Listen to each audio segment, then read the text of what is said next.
Coimbatore north railway ஸ்டேஷனில் வந்து அமிர்த் பாரத் திட்டத்தில் நிறைய ஃபெசிலிட்டிஸ் வந்து பேசஞ்சர்ஸுக்கு க்ரியேட் பண்ணிகிட்டு இருக்காங்க. அது ரொம்ப வரவேற்கத்தக்கது. அதை வந்து கூடிய விரைவில் முடித்து மக்கள் வந்து பயன்படுத்தணும் அப்படிங்கிறது எங்கள் கோரிக்கையாக இருக்குது.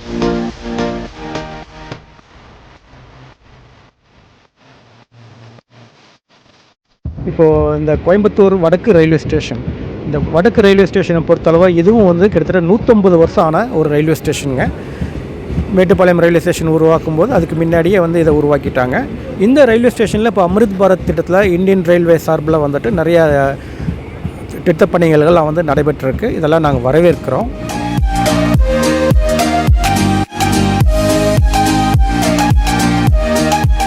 இந்த ஸ்டேஷன் வந்து நம்ம சொல்லும் போது கூட இது காந்திபுரம் ஸ்டேஷன் கூட சொல்லலாம். ஏன்னா காந்திபுரத்துலேருந்து இது ரொம்ப ஒரு பக்கத்தான ஒரு 5 மினிட்ஸ் டிஸ்டன்ஸ்லேயே இருக்குது.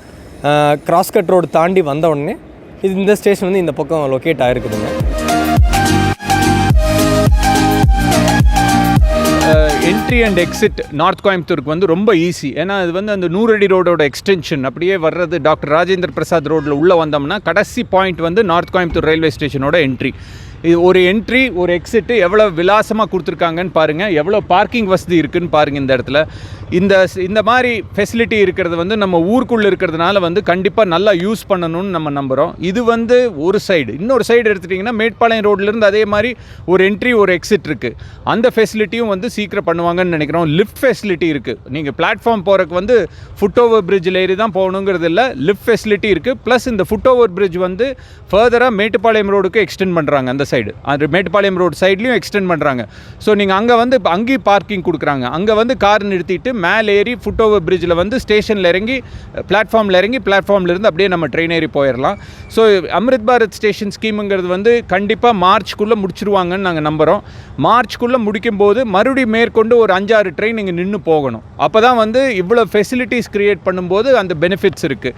இங்கே இருக்கிற லேண்ட் காஸ்ட் என்னங்கிறது எல்லாத்துக்குமே ஒரு தெரிஞ்ச விஷயந்தான், ஒன்றும் புதுசு கிடையாது. பட் அங்கே இந்த கார்டனிங் மாதிரி இருக்கிறதெல்லாம் கொஞ்சம் கம்மி பண்ணி இன்னும் வந்து பார்க்கிங் ஸ்பேஸ் இன்க்ரீஸ் பண்ணும்போது better utilization of the platform இருக்குன்னு நாங்கள் நினைக்கிறோம்.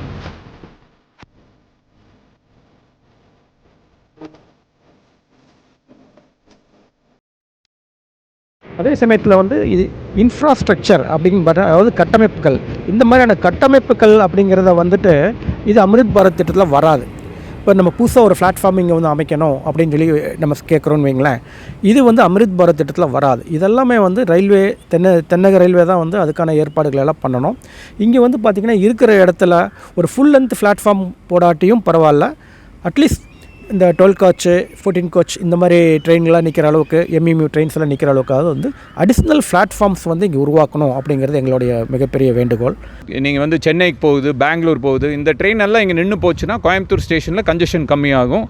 அந்த ட்ரெயின் நின்று போகணும். இந்த அமிர்த் பாரத் ஸ்டேஷன் ஸ்கீமில் முடிஞ்சு இந்த ஸ்டேஷனை இனாகிரேட் பண்ணுறன்னைக்கு அந்த ட்ரெயினுகள்லாம் நின்று போகணும்னு நாங்கள் நம்புகிறோம். எங்கள் கோரிக்கையும் அதுதான். இங்கே வந்து டெடிக்கேட்டடாக புக்கிங் ஆஃபீஸும் நல்ல இட வசதியான புக்கிங் ஆஃபீஸும் டிக்கெட் புக் பண்ணுறதுக்கான வசதியும் இங்கே கொடுத்துருக்காங்க. முன்னாடி டெடிக்கேட்டடாக ஆஃபீஸ் போட்டு அதுக்குன்னு அலுவலர்களை போட்டு இங்கே கொடுத்துருக்கார்கள்.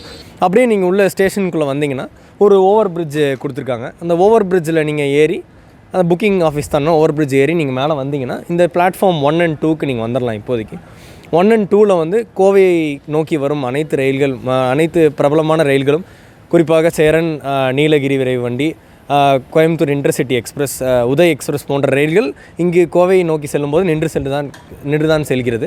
இந்த கோயம்புத்தூர் வடக்கு ரயில்வே ஸ்டேஷனுங்கிறது வந்து இது ஆக்சுவலாக ஒரு ஜங்ஷன். இதுக்கு இந்த மேட்டுப்பாளையத்துக்கு பிரியுது. அதே சமயத்தில் பேலமேடு வழியாக, இருகூர் வழியாக திருப்பூருக்கும் போகக்கூடிய ரூட்டு தாங்க இது. இதை வந்து ஒரு ஜங்ஷன் ஸ்டேட்டஸாக நம்ம வந்து உருவாக்கணும் அப்படிங்கிறது எங்களோட வேண்டுகோள். கோயம்புத்தூர் வடக்கு சந்திப்பு அப்படிங்கிற மாதிரி இருக்கணும் அப்படிங்கிறது எங்களுடைய வேண்டுகோள். ஏன்னா இதுக்கு இந்த அமிர்த் பாரத் திட்டத்தில் நிறைய பணிகள்லாம் மேற்கொள்ளப்பட்டாலும் இந்த புதுசாக பிளாட்ஃபார்ம் வேணும்னு நம்ம கேட்டிருக்கோம். அதுவும் எல்லாம் வந்துட்டால் வந்து இங்கே மக்கள் நிறைய பேர் இங்கே வந்து வர்றதுக்கு நிறைய வாய்ப்புகள், யூட்டிலைஸ் பண்ணுறதுக்கு நிறைய வாய்ப்புகள் இருக்குது. இது ஒரு மார்க்கத்தில் மட்டுமே வந்து நிற்கிது ட்ரெயின்கள். சில கோயம்புத்தூர்லேருந்து கிளம்புற ட்ரெயின்கள் எல்லாமே அது வந்து இரு மார்க்கத்துலையுமே வந்து நிற்கணும் அப்படிங்கிறது எங்களோட வேண்டுகோள். கோவை எக்ஸ்பிரஸ் அதெல்லாம் பார்த்திங்கன்னா அப் அண்ட் டவுன் 2 மார்க்கத்துலையுமே நின்று போகணும். பெங்களூர் இன்டர்சிட்டி அதே மாதிரி இங்கே நிறுத்தணும் அப்படிங்கிறது. இப்போ பெங்களூர் இன்டர்சிட்டி எக்ஸ்பிரஸ் இப்போ தான் வந்து பெங்களூர்லேருந்து எர்ணாகுளம் போகிற வண்டி பார்த்திங்கன்னா அதில் அன்ஷெட்யூல்டு ஹால்ட்டு தான். அதுலேயே வந்து எத்தனையோ பேர் இறங்கி போகிறாங்க. அதனால் வந்து இந்த மாதிரி ஸ்டாப்பேஜஸ் வந்து கொடுத்தோம்னா கோயம்புத்தூர் ரயில்வே ஸ்டேஷனுடைய கன்ஜெஷன் டெஃபினட்டாக கம்மியாகும். கண்டிப்பாக வந்து மக்கள் இதில் வந்து நிறைய பேர் பயன்படுத்துக்கிறதுக்கு ஆரம்பிப்பாங்க. அதே மாதிரி இப்போ நெக்ஸ்ட்டு இப்போ அந்த அம்ரித் பாரத் ஸ்கீம் கடையில் they are putting an another food பிரிட்ஜுங்க. இப்போ அதே ஃபுட் பிரிட்ஜில் இந்த பிளாட்ஃபார்மில் நம்ம எங்கே நிற்கிறோமோ இங்கேருந்து ஏறி அந்த பக்கம் ஃபுட் பிரிட்ஜ் போட்டிருக்காங்க. அதில் ஏறி இப்படி எந்த பக்கம் இறங்குனீங்கன்னா கோயம்புத்தூரை இன்னொரு முக்கியமான பிரதான சாலையான மேட்டுப்பாளைய சாலையில் வந்து நம்ம போய் ரீச் ஆயிடலாம். இது ரொம்ப கன்வீனியன்ட்டான ஸ்டேஷனுங்க ஜங்ஷனை காட்டிலும். இப்போ காந்திபுரத்துலேருந்து வந்தாலும் இப்போ நீங்கள் இங்கே ரயிலில் இறங்குறவங்க இந்த ஃபுட் பிரிட்ஜ் ஏறி மேட்டுப்பாளையம் சாலை இறங்கி இதுக்கு சாய்பாபா காலனி புது பஸ் ஸ்டாண்ட் வழியாக மேட்டுப்பாளையம் ஊட்டி செல்லும் நகர்கள் ஈஸியாக போயிடலாம். ஆக்சுவலாக இந்த கோயம்புத்தூர் வடக்கு ரயில்வே ஸ்டேஷனில் பார்த்திங்கன்னா இந்த கோயம்புத்தூர்லேருந்து ஷிஃப்ட் ஆகி வந்தது தான் இங்கே உள்ள குட் ஷெட்டு. இதில் வந்து பார்த்திங்கன்னா இப்போ இந்த சிமெண்ட் இறக்கிட்டு இருக்காங்க. இது போக வந்துட்டு அரிசி இந்த மாதிரிலாம் கூட இறக்குவாங்க, எல்லாம் பண்ணுவாங்க. பட் இந்த குட் ஷெட்டு வந்து இப்போ இது வந்து இங்கேருந்து ஒன்ஸ் ஃபார் ஆல் இருகூருக்கே மாற்றிட்டாங்க அப்படின்னா வந்து டெஃபினட்டாக வந்து பயணிகள் போக்குவரத்துக்கான எல்லா ஏற்பாடுகளுமே வந்து இங்கே வந்து நிறையா விஷயங்கள் வந்து பண்ணலாம். அதை வந்து எக்ஸ்ட்ரா பிளாட்ஃபார்ம் போடுறது, நிறைய ட்ரெயின்கள் நிறுத்துறது, ட்ரெயின்கள் இங்கிருந்து கிளம்புற மாதிரியான வசதிகள்லாம் பண்ணுறது, இதுக்கெல்லாமே வந்து ரொம்ப வாய்ப்பு இருக்கும். டெஃபினட்டாக அதெல்லாம் பண்ணணுங்க. இந்த குட் ஷெட்டை மாத்திராவே மேற்கொண்டு சில ட்ரெயின்கள் இங்கிருந்து கிளம்புற மாதிரி புதுசாக பிளாட்ஃபார்ம் போடுறது, இது எல்லாமே வந்து அக்கோமடேட் பண்ணலாம். இதுவும் நம்ம வந்து கேட்டுட்டு தான் இருக்கோம். அதுக்கான ஏற்பாடுகள் வந்து பார்க்குறோம் அப்படிங்கிற மாதிரி சொல்லியிருக்காங்க ரயில்வேல. கண்டிப்பாக இதெல்லாம் சிந்திப்பாங்க, இதெல்லாம் பண்ணுவாங்கங்கிற மாதிரி எனக்கு ஒரு நம்பிக்கை இருக்குது.